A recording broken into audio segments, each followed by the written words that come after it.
ആകട്ടെ ദാനങ്ങൾക്കായി നമ്മയ്ക്കായി സ്തുതിക്കുന്നതിന് അവന്റെ മനോഹരമായ ഗാനങ്ങൾ പാടുവാനും കർത്താവിനെ സ്തുതിപ്പാനും അധ്യക്ഷ ചെയ്യുവാനും ഇത്രത്തോളം നീ സഹായിച്ചല്ലോ. നമുക്ക് അനേക വിഷയങ്ങൾ കിടക്കുകയാണ് പ്രാർത്ഥിക്കുക. എന്നാൽ നമുക്ക് പെട്ടെന്ന് നിർത്തേണ്ടതായ സാഹചര്യം ഉണ്ടല്ലോ. ദൈവമായി സഹായിക്കട്ടെ. ഇന്ന് പ്രാർത്ഥിക്കാൻ അവസരം കിട്ടാത്തവർക്ക് അടുത്ത ദിവസങ്ങളിൽ കർത്താവ് വന്നില്ലെങ്കിൽ പ്രാർത്ഥിക്കാൻ അവസരം നിശ്ചയമായിട്ടുണ്ട്. അതുകൊണ്ട് ഇന്ന് പ്രാർത്ഥിക്കാൻ അവസരം തോന്നുന്നില്ല, അതുകൊണ്ട് കയറാതിരിക്കല്ലോ കേട്ടോ. പ്രൈസലോ, ദൈവം സഹായിക്കട്ടെ. നെഹമ്യാവിന്റെ പുസ്തകം 2-ാം അധ്യായത്തിന്റെ 20-ാം വാക്യം നിങ്ങൾ എല്ലായിടത്തും എടുത്ത്. നെഹമ്യാവിന്റെ പുസ്തകം 2-ാം അധ്യായം 20-ാം വാക്യം. അതിന് ഞാൻ അവരോട്, സ്വർഗത്തിലെ ദൈവം ഞങ്ങൾക്ക് കാര്യം സാധിപ്പിക്കും, ആകയാൽ അവന്റെ ദാസന്മാരായ ഞങ്ങൾ എഴുന്നേറ്റ് പണിയും. നിങ്ങൾക്കോ യെരൂശലേമിൽ ഒരു ഓഹരിയും അവകാശവും ജ്ഞാപകവും ഇല്ല എന്ന് ഉത്തരം പറഞ്ഞു. ഒന്നുകൂടെ വായിക്കുന്നു. അതിന് ഞാൻ അവരോട്, സ്വർഗത്തിലെ ദൈവം ഞങ്ങൾ കാര്യം സാധിപ്പിക്കും, ആകയാൽ അവന്റെ ദാസന്മാരായ ഞങ്ങൾ എഴുന്നേറ്റ് പണിയും. നിങ്ങൾക്കോ യെരൂശലേമിൽ ഒരു ഓഹരിയും അവകാശവും ജ്ഞാപകവും ഇല്ല എന്ന് ഉത്തരം പറഞ്ഞു. നെഹമ്യാവ് ഒരു പ്രാർത്ഥനാ മനുഷ്യനാണ്. ഗവർണറും കൂടിയാണ്, ഒരു പ്രാർത്ഥനാ മനുഷ്യനാണ്, ആത്മഭാരമുള്ളവരാണ്. നെഹമ്യാവിനെ കുറിച്ച് അനേക കാര്യങ്ങൾ പഠിച്ച ആള് ദൈവങ്ങളായിട്ടിരിക്കും. ദൈവം കൊടുത്ത കാഴ്ചപ്പാട് യഹോവയുടെ ദൈവം മനസ്സുണർത്തിയതാണ്. ഈ ദൈവം മനസ്സുണർത്തിയവൻ എപ്പോഴും അതിനുള്ളിൽ ചൂടുണ്ടാകും. എന്തെല്ലാം പ്രതിസന്ധി ഉണ്ടെങ്കിലും പിന്മാറിപ്പോകത്തില്ല. സൽമല്ലത്തും തോബിയാവും മറ്റനേകരും വന്നുകൂടി വെല്ലുവിളിച്ചു. പക്ഷെ വെല്ലുവിളിയുടെ മുമ്പിൽ നിൽക്കുമ്പോൾ പതറിയ മനുഷ്യരുണ്ട്, കൂടെ നിൽക്കുന്നവരുണ്ട്, നിരാശപ്പെടുന്നവരുണ്ട്. എന്നാൽ നേതാവ് പറയുകയാണ് എന്താ പറയുന്നത്? അതിന് ഞാൻ അവരോട്, സ്വർഗത്തിലെ ദൈവം ഞങ്ങൾ കാര്യം സാധിപ്പിക്കും. നേതാവ് തളർന്നു പോയാൽ എല്ലാം തളരും. ഞങ്ങളുടെ നാട്ടിൽ വർത്തമാനമുണ്ട്, പാസ്റ്റർ എന്ന് തുടങ്ങിയ വിശ്വാസി കടന്നു. പാസ്റ്റർ എന്ന് തുടങ്ങിയ വിശ്വാസി കടന്നു. ശുശ്രൂഷകനാണോ ഈ ശുശ്രൂഷയിലേക്ക് വന്നെങ്കിൽ അവൻ തിരിച്ചു വീട്ടിൽ ചെല്ലാവുന്നോ അല്ലെങ്കിൽ ഭാര്യ മക്കളെ കാണാവുന്ന ചിന്തയായിരിക്കരുത്. പക്ഷെ രക്തസാക്ഷിയാൻ മരിക്കേണ്ടി വന്നാലും തയ്യാറായിരുന്നല്ലോ. ഞങ്ങളൊക്കെ 19 വർഷമായിട്ട് വീട് വിട്ട് പോകുന്നവരാ. ദിവസവും യാത്രയാ, തിരിച്ചു വീട്ടിൽ ചെല്ലാമെന്ന് പറഞ്ഞിട്ടൊന്നുമില്ല. മനസ്സിലായി? അപ്പൊ നമ്മളൊരു നിലപാടുള്ളവരായിരിക്കും. എന്തും പ്രതിസന്ധി അനുഭവിക്കാം, അപവാദങ്ങളെ കള്ളപ്പതികളൊക്കെ വരും. അതിന് ജഡത്തിൽ ഫൈറ്റ് ചെയ്യേണ്ട ആവശ്യമില്ല. ഒറ്റ കാര്യമേ ഉള്ളൂ, ആ പ്രതിസന്ധി ജയിക്കും. അവൻ സ്വർഗത്തിലെ ദൈവം കാര്യം സാധിപ്പിക്കും. വിളിച്ചധികം വിശ്വാസനാണ്. അത് കാടാകട്ടെ, വനമാകട്ടെ, പട്ടണമാകട്ടെ, സിറ്റി ആകട്ടെ, അതേത് മേഖലയിൽ അവരോർക്ക് അവരുടെ പ്രയാസങ്ങളുണ്ട്.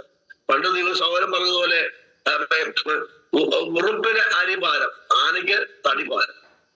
ഓരോരുത്തർക്ക് ഇല്ലാതിരിക്കുന്നവർക്കെല്ലാം വ്യത്യസ്ത വിഷയങ്ങളുണ്ട്. ഇപ്പൊ എനിക്കുള്ള വിഷയമല്ലായിരിക്കും നിങ്ങൾക്ക് ഓരോരുത്തരും. പക്ഷെ അതിൽ അവരോർക്ക് പ്രാപ്തി കൃപ നമ്മൾ ഉറച്ചു നിൽക്കണം, വീര്യം പ്രവർത്തിക്കും, പ്രഖ്യാപിക്കണം വിശ്വാസത്താൽ. ആമേൻ. എല്ലാ വെല്ലുവിളിയുടെ മുമ്പിൽ ഉറക്കെ പറയണം, സ്വർഗത്തിലെ ദൈവം കാര്യം സാധിപ്പിക്കും. ഇത് എന്റെ നിങ്ങളുടെ പണിയല്ല, എന്റെ നിങ്ങളുടെ വിഷയമല്ല. യെരൂശലേമിന്റെ മതിൽ പൊളിഞ്ഞു കിടക്കുന്നു, ചുട്ടിരിക്കപ്പെട്ടിരിക്കുന്നു, സകലവും തകർക്കപ്പെട്ടിരിക്കുന്നു. ദൈവം പണി ആഗ്രഹിക്കുന്നു, പൂർത്തിയാക്കാൻ ആഗ്രഹിക്കുന്നു. ദൈവം തുറന്നതാണ്, ഓപ്പണിംഗ് ആണ്. ദൈവം തുറന്നു വന്നിരിക്കുകയാണ്. ദൈവം തുറന്നു വന്നിരിക്കുമ്പോൾ പ്രതിസന്ധി ഇല്ലാതില്ല, പ്രതിസന്ധി ഉണ്ട്. പക്ഷേ ഒരു സമാപനം വെളിപ്പെടാൻ പോവുകയാണ്. ഒരു നല്ല സമാപ്തി വെളിപ്പെടും. ഇട്ടിട്ട് പോകരുത്, പിന്നാറി പോകരുത്, ക്ഷീണിച്ചു പോകരുത്, തളർന്നു പോകരുത്. ആമേ. കർത്താവ് വാക്ക് മാറത്തില്ല. നിയോഗം ദൈവമാണ്. നിയോഗം ഒരു ബിസിനസ്സിനാണെങ്കിലും സുവിശേഷ വേലയാണെങ്കിലും ആമേ, ഒരു അധ്യാപനം എന്താണോ, ഒരു വിദ്യാർത്ഥിയാണോ, എന്താണോ താങ്കളായിരിക്കുന്നത്, ആ സ്ഥിതിക്ക് ദൈവം വന്ന കാര്യങ്ങൾക്ക് പ്രതിസന്ധികൾ വന്നേക്കാം, പ്രതികൂലങ്ങൾ വന്നേക്കാം. ആമേ. നിന്റെ ഉപജീവന മാർഗത്തിലൂടെയായിരിക്കാം. പക്ഷെ ദൈവം പറയുന്ന കാര്യമുണ്ട്, ഇട്ടിട്ട് പോകരുത്. ദൈവ നിയോഗത്തിൽ തുടരുക. സ്വർഗത്തിലെ ദൈവം കാര്യം സാധിപ്പിക്കും. എത്ര പണിഞ്ഞാലും ഒരു കുറുക്കൻ കയറുമ്പോ വീഴുമെന്ന് പറയുന്നുണ്ടാകാം. നിന്റെ മനസ്സ് ക്ഷീണിപ്പിക്കും, മനസ്സ് അത് തളർത്തിക്കളയും. ഏലിയാവ് പോലും പറഞ്ഞല്ലോ, മതി. വലിയ ഭക്തന അഭിഷേകമുള്ള ആളാ. അങ്ങനെയൊക്കെ തോന്നും, നിരാശ തോന്നുവാനുള്ള വിഷയമുണ്ടാകും. അവൻ ഓർക്കുന്നുണ്ട്, ഒത്തിരി വർഷങ്ങൾക്ക് മുമ്പ് ഗുജറാത്തിൽ എന്നെ ഒരു മീറ്റിംഗിൽ വിളിച്ചു. അവര് പാസ്റ്റർ അത് ഞാൻ ചെന്നിറങ്ങിയപ്പോ തന്നെ എന്നോട് ദൈവം പറഞ്ഞു, ദൈവം മരിക്കാണ്ടിരിക്കുകയാണ്. പരിശുദ്ധ പറയും ദൈവം മരിക്കാണ്ടിരിക്കുക, നിരാശനാണ്. എന്നെ കൂടെ ഗ്രാമത്തിൽ ഒരു ഗാവിലേക്ക് പോയി, ഒരു 60-65 കിലോമീറ്റർ ദൂരെയാണ്. രാത്രി 12 കഴിഞ്ഞ് മീറ്റിങ് വീട്ടിൽ വരുമ്പോ 1 മണിയാകുന്നു. നാഷണൽ ഹൈവേ കൂടെ വരികയാണ്. വരുമ്പോൾ ഒരു വാഹനം പോലും ഇല്ല. 2 സൈഡും വയലുകളാണ്, കൃഷി സ്ഥലങ്ങളാണ്. അതിഭയങ്കര സ്പീഡ് വാഹനം വിടുകയാണ്. എന്റെ ഉള്ളിൽ പറയുകയാണ് ദൈവം മരിക്കാൻ വേണ്ടി നടക്കുകയാണ്. അപ്പോൾ ഒരു പട്ടിക്കൂട്ടത്തിൽ നേരെ വരികയാണ്. കൂട്ടമായി ഒരു 10-70 പട്ടിക്കിട്ട് നിൽക്കുക. ഇദ്ദേഹം ബ്രേക്ക് പിടിക്കണ്ടേ? ഈ മനുഷ്യൻ ഈ ബൈക്ക് ഈ പട്ടിക്കൂട്ടത്തിൽ കൊണ്ട് കയറ്റി. ഒരു പട്ടി തെറിച്ചു പോയി. ബൈക്ക് ഏകദേശം 2.5 മീറ്റർ മേലോട്ട് പോയി കറങ്ങി. അബ്രഹാമിനെ ഓർത്ത് ലോകത്തിനെ വിളിച്ചതുപോലെ എന്നെ നീ ഈ ബൈക്ക് എങ്ങനെയും താഴെ അടിച്ച് ഞങ്ങൾ 2 പേരും മരണപ്പെട്ടതാ. പക്ഷെ ബൈക്ക് അതുപോലെ തന്നെ താഴെ വന്ന് നിന്നിട്ട് ഞാൻ പറഞ്ഞു പാസ്റ്റർ ഇറങ്ങാൻ പറഞ്ഞു. ഞാൻ പറഞ്ഞു നിങ്ങൾ മരിക്കാൻ തന്ന ആളല്ലേ, നിങ്ങൾ മരിക്കാൻ ചെയ്തല്ലേ, ഇത് പൊട്ടിക്കരയാൻ പറഞ്ഞു, അലറി കരയാൻ പറഞ്ഞു. ഞാനുടെ പേര് പറയത്തില്ല, പറയട്ടെ. ഞാൻ പറഞ്ഞു ഇവിടെ പൂത്താൻ പറഞ്ഞു, ഏറ്റു പറഞ്ഞു. അദ്ദേഹത്തിന്റെ പിന്മാറ്റ സ്വഭാവം, അദ്ദേഹത്തിന്റെ തകർച്ചകളെ, നിലവിളി, പറയട്ടെ, മടങ്ങി വന്നു. ഇന്നലെ അനുഗ്രഹിക്കപ്പെട്ട പാസ്റ്ററാണ്. ഞാൻ പറഞ്ഞത് നിരാശ തോന്നുമാറുള്ള വിഷയം വരാം. ഉറക്കെ പറ, സ്വർഗത്തിലെ ദൈവം കാര്യം സാധിക്കും. സ്വർഗത്തിലെ ദൈവം എനിക്ക് കാര്യം സാധിപ്പിക്കും എന്ന് പറയുമ്പോൾ നമുക്ക് കാര്യം സാധിപ്പിക്കും. ദൈവസഭയുടെ പണിക്ക് വേണ്ടി നിൽക്കുന്ന വിശുദ്ധന്മാരെ, ദൈവദാസന്മാരെ നമുക്ക് ഒരുമിച്ച് പ്രാർത്ഥിക്കാം. ഒരുമിച്ച് ഓപ്പൺ ചെയ്യുമ്പോൾ എല്ലാവരും കഴിഞ്ഞ് പ്രാർത്ഥിക്കുമ്പോൾ ഇന്ന് രാവിലെ സ്വർഗത്തിലെ ദൈവം കാര്യം സാധിപ്പിക്കും.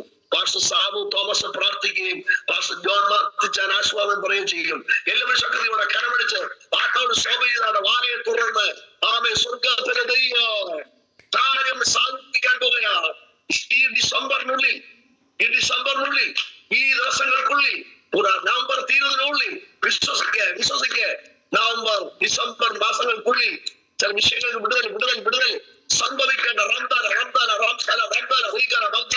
ആത്മാവിന് പോരാടിയേണ്ട വാഴയെ തുറന്ന് അതോടെ ശ്രമിപ്പിച്ച് ഉറക്കെ വിളിച്ചു തുടങ്ങിയ ബെഡ്റൂമിൽ കേൾക്കട്ടെ. ഉറക്കെ വിളിച്ചു സ്വർഗത്തിലെ ദൈവം കാര്യം സാധിപ്പിക്കോ.